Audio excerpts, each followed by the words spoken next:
मदनपुर गांव बहुत ही सुंदर और विशाल गांव था। ये गांव पहाड़ों के बिल्कुल बीचों बीच बसा था।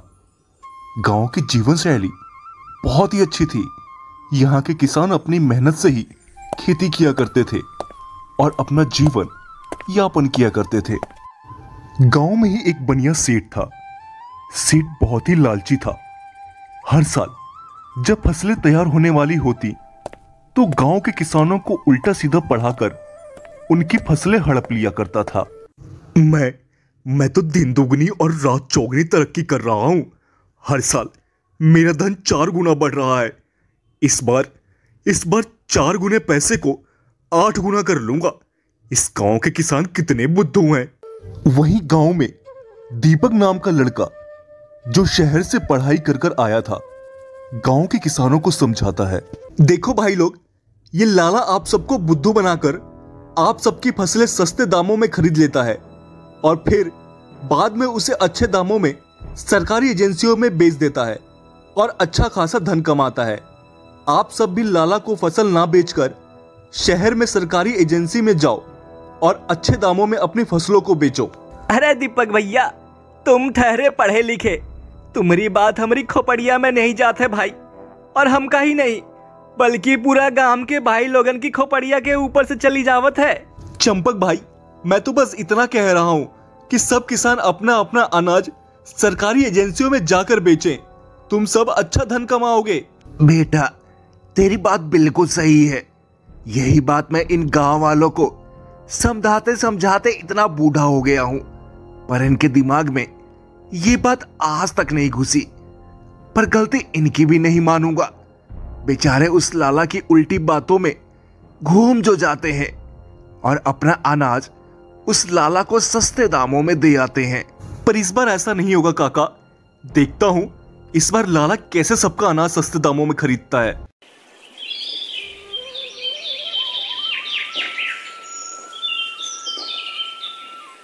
दिन बीतने लगे। फसलें पक चुकी थी। किसानों ने अपनी अपनी फसल काटना शुरू कर दिया था और कुछ ही दिनों में फसल काटकर सबने अपने घर के सामने लगा लिया। फसल तो बहुत अच्छी हुई है भाई। लगता है इस बार सबका कर्जा चुका दूंगा मैं। किसानों ने फसल तो काट ली। अब मुझे उनकी फसल सस्ते दामों में खरीद लेना चाहिए। चलता हूं और गांव में ये बोल दूंगा कि इस बार सरकार सारे अनाज सस्ते दामों में लेकर देश में बांटने वाली है। अच्छा होगा सब अनाज मुझे दे दे। हाँ, ये विचार बहुत अच्छा है। यही विचार लेकर चलता हूं। लाला ने एक अच्छा प्लान बनाया और गांव में किसानों के पास आ गया। देखो भाई लोग, आज ही खबर देखी है मैंने टीवी पर। इस बार सरकार किसानों से सस्ते दामों में अनाज लेगी और उसे देश भर में बांटेगी। तो मैं तो ये कह रहा हूं कि जिसको अनाज मुझे बेचना हो वो मुझे बेच दे। मैं सरकार के दाम से 2 रुपए ज्यादा ही दे दूंगा। ई क्या कह रहे हो लाला? सरकार सस्ते दामों में अनाज लेगी? पर इससे तो किसान भारी कर्जे में डूब जाएगा भाई। सरकार ये क्यों नहीं सोचती? अरे भाई, ये सब सरकार की बातें हैं, वो ही जाने। मैं कोई सरकारी नौकर तो हूं नहीं कि तुम्हें सारी चीजें विस्तार पूर्वक बताऊं। तुम सब ये बताओ कि अनाज मुझे 2 रुपए ज्यादा में दोगे या सरकार को 2 रुपए कम में? देखो, अगर अनाज मुझे दोगे तो आगे चलकर ये तुम्हारे ही काम आएगी। हाँ, 50 पैसे 1 रुपए सस्ता से महंगा हो जाता है, पर काम तो तुम्हारा ही आता है। अरे भाई, मैं रखता हूं, उसका खर्ची तो जोड़ता हूं बस। लाला, कहीं तुम फिर हर बार की तरह इस बार भी हमें धोखा तो नहीं दे रहे हो ना? ये कैसी बात कर रहा है तू हरिया? मैंने किस साल तुम किसान भाइयों को धोखा दिया है?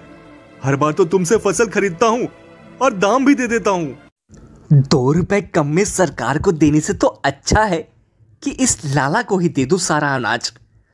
ठीक है लाला, तुम कल मेरे घर बैलगाड़ी भेज देना, मैं सारा अनाज तुमको बेच दूंगा। अरे चंपक, जरा सोच विचार तो कर ले बेटा पहले। क्या पता ये लाला फिर से झूठ बोलकर सारा अनाज ले जाए।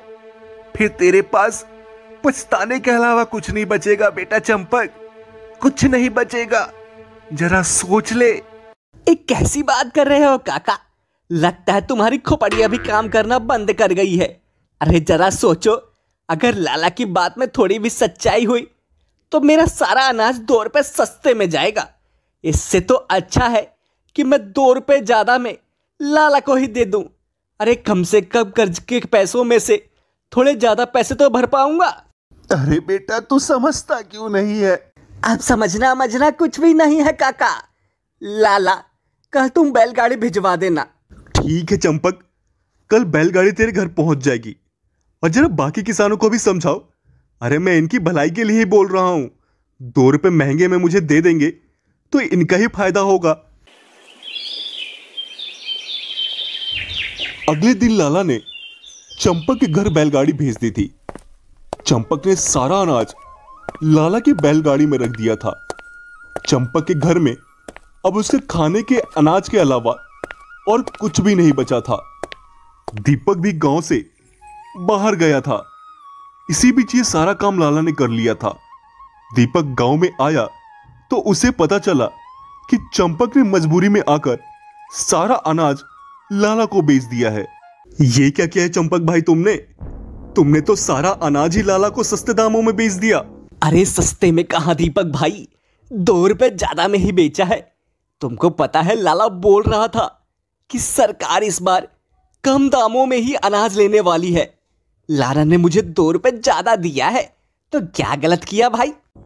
अरे चंपक भाई, तुम सच में बुद्धू के बुद्धू ही रह गए। लाला ने फिर तुम सबको इस बार बुद्धू बनाने की कोशिश की है। अरे सरकार इस बार अनाज पिछले साल से 6 रुपए ज्यादा के भाव में लेगी। मैं शहर यही तो पता करने के लिए गया था। मेरा एक मित्र है जो सरकारी एजेंसी में काम करता है, उसी से पता चली ये बात मुझे। और तुम यहाँ अपना पूरा का पूरा अनाज ही बेच बैठे हो भाई। कहा 6 रुपए ज्यादा मिलेगी? ये मैंने क्या कर दिया? मैं फिर लाला की बातों में आ गया। मैं तो इस बार पूरी तरह बर्बाद हो गया भाई। अरे दीपक भैया, अब मैं क्या करूं? तुझे पहले ही समझाया था चंपक कि थोड़ा विचार कर ले बेटा, पर तू अपने आगे सुनता कहां है किसी की। हाँ हाँ काका, सही कह रहे हो। मेरे दिमाग में तो पत्थर पड़ा था जो मैं लाला की बातों में आ गया। पर अब क्या करूं? फसल तो चली गई ना सारी अब मेरी। हर चीज का समाधान होता है, तो लाला का भी समाधान है मेरे पास। तुम सब चिंता मत करो, अब लाला का दिमाग ठिकाने लग जाएगा। अगले ही दिन एक आदमी लाला के पास जाता है। लाला जी, मैं राम सिंह हूं, सरकारी अनाज एजेंसी से आया हूं। क्या? अनाज की सरकारी एजेंसी से? हाँ हाँ भाई बोलो, क्या काम है मुझसे भला तुमको? लाला जी, मैंने सोचा गांव के किसानों को बताने से अच्छा है कि आपको ये बात बता दूं। आप ठहरे गांव के लाला, आपकी बात तो सब मानते होंगे, तो आप जरा गांव में किसानों तक मेरी ये बात पहुंचवा देना कि इस बार सरकारी एजेंसी अनाज पिछले साल के दाम से 3 रुपए सस्ता ही लेगी। जिनको अनाज बेचना होगा वो जल्दी आकर बेच दें, नहीं तो बाद में दाम और गिरने वाला है। क्या ये कैसी बात कर रहे हो भाई तुम? क्या ये सच में होगा? क्या सच में दाम कम होने वाले हैं अनाज के? हाँ हाँ लाला जी, 16 आने सच है ये। अच्छा, अब मैं चलता हूं। ये क्या हो गया? इस बार तो पासा उल्टा ही पड़ गया। अब क्या करूं इतने अनाज का जो इकट्ठा किया था? मेरा तो भारी नुकसान हो जाएगा। क्या करूं? हाँ, एक काम करता हूं, जिस चीज से मैंने अनाज लिया है उसे वापस कर देता हूं। ये बोलकर कि सरकार अनाज के दाम बढ़ा रही है, ये सही रहेगा। हाँ, लाला ने सबको फिर झूठ बोलकर सबका अनाज वापस कर दिया। तो कल तुम लोग आकर मेरे घर से अपना अपना अनाज ले जाना। लाला, किसान अपने अनाज तो तुम्हारे घर से ले ही आएंगे, पर यह बताओ, क्या तुम अपने खेत के अनाज हमें देना चाहोगे? हम तुम्हें सरकारी दाम से 1 रुपए ज्यादा ही देंगे। हाँ हाँ, क्यों नहीं, मेरा अनाज भी तुम्हारा ही है, ले लो, पर दाम 2 रुपए ज्यादा लूंगा। हाँ ठीक है लाला जी, आप बैलगाड़ी से अनाज भिजवा देना और अगले हफ्ते पैसे ले जाना।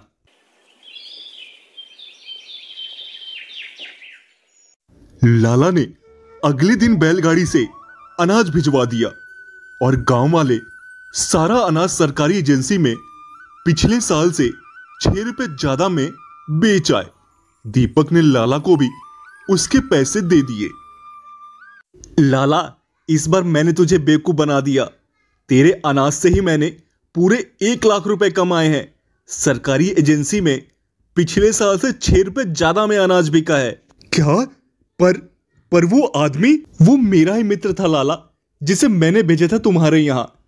तुम उसकी बातों में आ गए और इस साल तुमको पूरे 1 लाख का नुकसान हुआ। अगर गरीबों को सताओगे तो एक दिन उनकी हायत तुमको कहीं का नहीं छोड़ेगी। अभी भी मौका है, सुधर जाओ लाला, सुधर जाओ। हाँ दीपक, तू सही कह रहा है।